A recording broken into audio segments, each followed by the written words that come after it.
Welcome back, boys. For those of you that have not seen the first part of this fight, I highly recommend you go back and take a look at how we caught these Federals here in Winchester, Winchester, Virginia.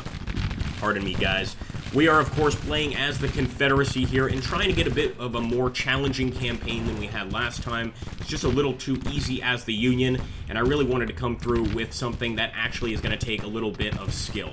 So, we're getting right into it, boys. The Battle of Winchester is on, and this was a really strange battle to begin with, because number one, we were waiting for the Union to do something for ages, and number two, it took us about 7 hours to walk through the city of Winchester from over here in these very deep woods. And of course, the battle only started on the second day. That being said, you can see the time. It's 7 a.m. in the morning. This battle is going on until it ends. I highly doubt, especially a battle this early on into the war, is going to last that long. I think hopefully by noon, the fighting will be over and we'll be able to get a count here on just how many men have been lost on each side. Now, let me be very clear. This is the beginning of the war, 1861, so we don't necessarily have to come out here with huge amounts of casualties on the enemy side. What we really need to do is just to beat the enemy in this fight. I think that's obviously going to be the case. Now, I'm going to take Elliott B. Jr. We brought them originally to be skirmishers, but I'm actually going to move them over here and try and get some shots on the enemy. That's right, he's becoming an unofficial guerrilla unit and pretty much just trying to flank the enemy artillery as well as any arriving enemy brigades to demoralize the army as much as possible.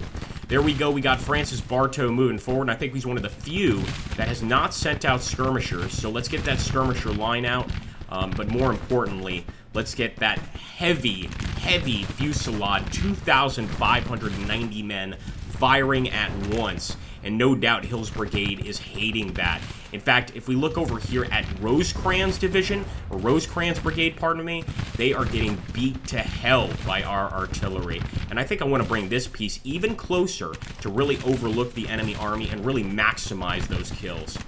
Let's keep on firing with the skirmishers here. Thomas Jackson's skirmishers doing absolutely beautifully.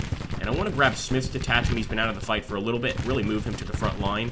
Again, it's just a detachment of skirmishers, but they've done more for us in this battle, in most cases, than entire brigades. However, 1st Brigade here against Thomas Jackson, as I said, clearly doing beautifully. However, they are losing resilience. They really have taken the brunt of the fighting. So I want to move forward with Brigadier General Edmund Kirby Smith and make sure to support Jackson here. And look at that. We've got 3rd Brigade moving here behind the enemy. That is so sneaky looking. I don't know if it's just me, man, but I think that is just hilariously sneaky. Just look at this, guys. We might even be able to start moving in. That brigade, Rosecrans brigade, is starting to falter. I'm almost thinking with 2nd Brigade, we can start moving in. We could even do a bayonet charge at this point with that amount of men, 2,500. But let's be fair about this. Let's just keep the firing line going. We're going to do the same with Kirby Smith. Really just want to get right there next to that hill if we can. Is that a poplar tree? I believe that's a poplar tree. Now, I am not a tree guy, so I'm guessing, but I've seen them before, and that kind of looks like it could be one. All right, look at that, guys. Rosecrans just getting crushed. I absolutely love it. And sure enough, our buddy up here, Barnard Elliott B. Jr., is also firing. And I genuinely wonder if this is a guy that's associated with B's brigade. Maybe he really is the junior of that B, but not necessarily, of course. And look at the line of Federals here. I think, so far, the task we set out to accomplish is working beautifully. And in fact, oh, sorry, that was completely my bad. One thing we can do over here as well, we could build trench works, which would be hilarious, but it would take way too long. But we're going to send out skirmishers as well. Now look at that. Artillery brigade is getting hit in the flanks pretty heavily. 18 casualties already. And in a brigade of 100 or 205, that's pretty significant. We could, of course, turn over here and start hitting the infantry on the hill, but I really just want to remove their ability to use artillery at all. We can also hit any reinforcing units like McCook's brigade here. In fact, since the artillery is retreating, or at least pulling back, I am going to move this line over here and maybe hit those fresh recruits just now arriving at the battlefield. They don't know what to expect. In fact, they're not even at the front line yet, and we're just going to give them a barrage of hell. Now, it's going to take a while for the actual cavalry, or not the cavalry, the courier to get here. And that's why we haven't yet had a detachment created. But look at that. The enemy is retreating from the battlefield. That is a wonderful message, guys. So now, of course, we're trying to maximize casualties before the end of the battle. That's right. Run, Billy Yank. Run, damn it. No, it's Johnny Reb. Yeah, Billy. No, we got it right. Run, Billy Yank. That's right. Run right back to Washington, D.C., you bastard.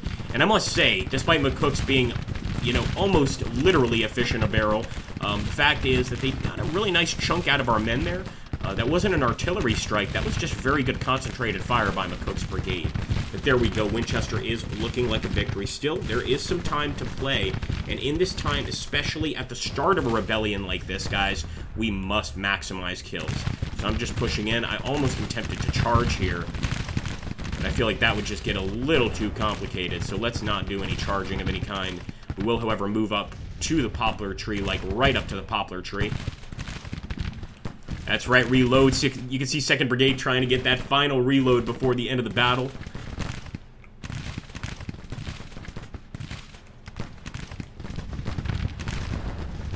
Unfortunately, Stewart's cavalry did take a nasty hit. Jeb Stuart, man, not looking great at the start of the conflict here. And of course, Jeb Stuart is supposed to be one of the heroes of the fight.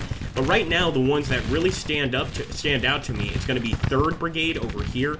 And you could see they have lost resilience, but they're still doing tremendously well. And Jackson's men are doing tremendously well. Hell, even Kirby Smith, although he hasn't gotten as many kills as the rest of them, is just doing a tremendous job at keeping his men together, only having 24 losses in several volleys, of course. But then again, in many cases, the Battle of Winchester doesn't really make a difference. Of course, the enemy army is not going to be able to damage us there, not once we really shattered their line.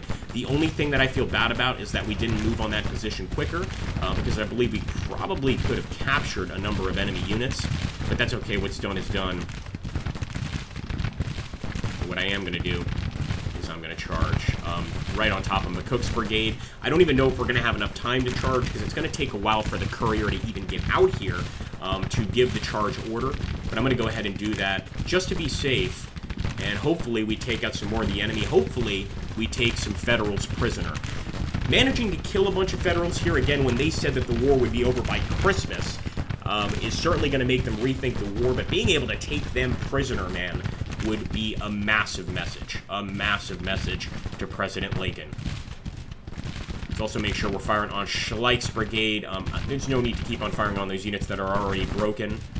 With the artillery, at least, I'm really going to hit those fresh units to try and stop them from returning to the fight even in the future. And I'll tell you one thing, this group of raiders that showed up in Winchester under command of McDowell, they're not going to be coming back to this fight for months, because they're going to have to go back to a city or a supply depot. They're going to have to resupply, retrain, re-recruit.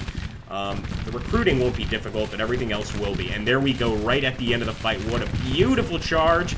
Looks like, are they going to just let a volley out before they do the charge? Come on, boys. Or maybe McCook's brigade started moving back so quickly that 3rd Brigade didn't even bother to move through with the charge. They got right there to this area and started firing almost immediately. Look at that, guys. We got the whole damn Federal Army on the run. I know it's just a small Federal Army, but who gives a damn? The fact is, we've got them on the run.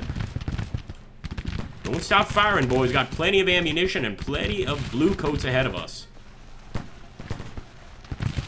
We'll give the order again, but I think they're probably not going to go for the charge here. Let's try.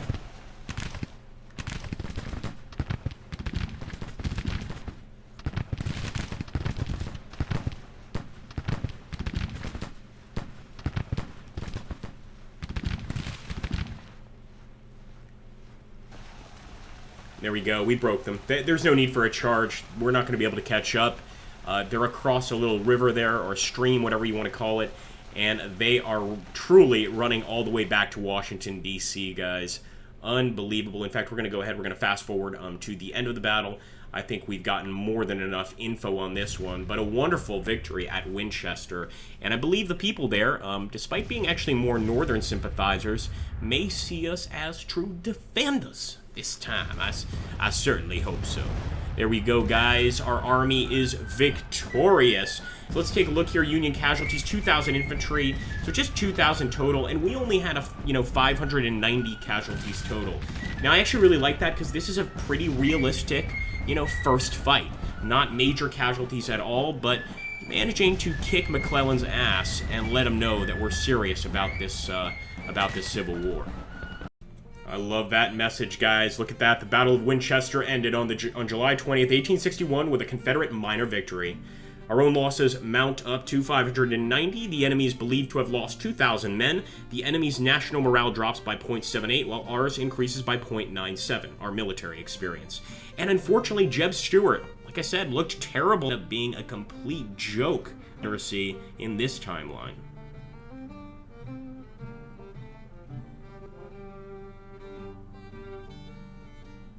Okay, I love seeing that news headline, and it says a narrow victory at Winchester, but just imagine reading that as a federal citizen, army of the occupation fleeing in panic.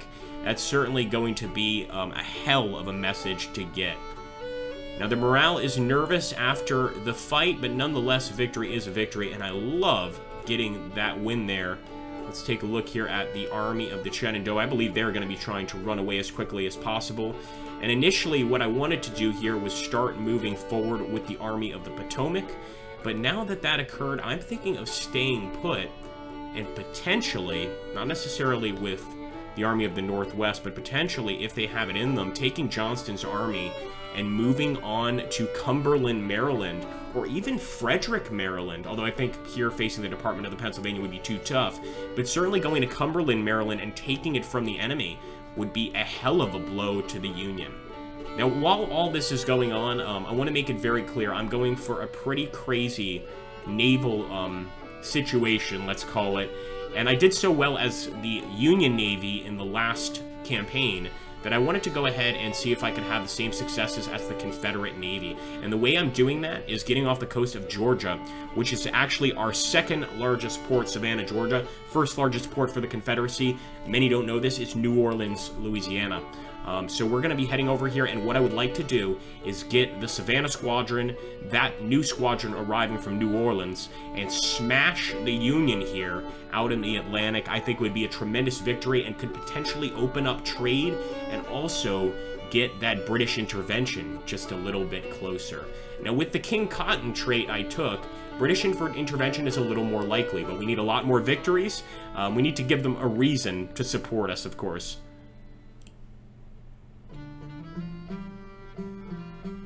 Don't worry, we're going to move up to 5 speed, and what I'm going to do, guys, much like my battles, is I'm going to return when the action begins. Whether that be an interesting message or a battle, you'll know. Now, right now, we're just building some armies, guys, and what I'd like to do is try and bring a good mix of Confederates from several different states. Now, Alabama is offering a bunch of different men fielded over here, but there's a lot of different volunteers from a tremendous amount of different states, including Kentucky, for instance. And I just love how in this game you can kind of pick the colors. Such a nice touch. For the Kentucky boys, I'm going to give them just a very basic blue uniform, light blue there. And we are going to get Jenkins under Pemberton there. I'm going to add some additional units. So let's get some guys from Arkansas. Unfortunately, they don't have any volunteers. We're really looking for volunteers right now. We'll take some Georgia volunteers. And I think for Georgia, I'm going to have to go for, not the British red, the Zouave red, and maybe some green pants. A bit of a strange look. But again, we're getting 3,000 recruits to create this group. And in fact, you know what? We'll make that an artillery group. Nice, good old artillery group from Georgia. Should look beautiful. Instead of an infantry there, I think that's probably going to be important. So Jenkins' brigade's going to take about 18 days. Gordon's battalion, 19 days. You can kind of see how long this can often take just to get enough units under your command. And lastly here, we will, of course, I'll be doing this off screen, but I wanted you guys to get a visual of it. We'll be taking some troops for the beautiful state of Louisiana, where, of course, and we'll just make these guys standard gray jackets. These guys, of course, are coming from one of our most prosperous, if not our most prosperous state. And I am absolutely going to make them just standard infantry. Don't mind if I do. Over time, we're going to have to add even more units to Polk's command, but this is a start. And of course, it's going to take some months to recruit these men, but we're waiting in the meantime for the game to progress and to, of course, get another battle here. So that's what we're going to be doing, just kind of waiting to see if the enemy moves. I'll take a quick look over here. I want to wait for a little more time to pass, but I am considering, and I'm not sure it's a great idea, but I am considering taking the army of the Shenandoah and going for Cumberland. Good old Cumberland Gap there. It's a pretty important movement area, but either time we take either the army of the Potomac or the Shenandoah away from their position, we lose a defensive area for Richmond. So that does worry me, of course. Let's take a look there at the army of the Shenandoah. They do look very ready. And I think it's time to go. I think it's time to go for Cumberland, Maryland. Let's go for it, guys. You gotta take risks, am I right? You gotta take some risks. The enemy army will certainly be retreating as quickly as they possibly can. And we're gonna be heading there for the Cumberland Gap quickly. Of course, our men still need to rest, but let's just hope that nothing untoward occurs during this push. A disaster at the Atlantic. Hold on. Savannah Squadron in retreat. So this could be evidence that perhaps our attempts at being as successful as we were with the Union Navy are not going to work out so well. The same at Charleston ended with the squadron retreating, so I'm not going to make any more attempts there to push the Union in the Atlantic. I just don't think that's going to work out well for us. Unfortunate news, but the truth must be heard, my friends. It must be heard. Here we go. Let's take a look. All right, West Virginia militia. World. I might go after them with the Army of the Northwest, but we've got to build up the Army of the Northwest a bit first. And, yep, Army of the Shenandoah is still moving. Hey, as long as I don't see any movement coming down these roads, I'm going to be a very, very happy Confederate, aka Rebel General. Well, guys, as we approach Cumberland, Maryland, a lot of questions are going to be asked about the future of the campaign here. Namely, are those naval situations going to affect us much?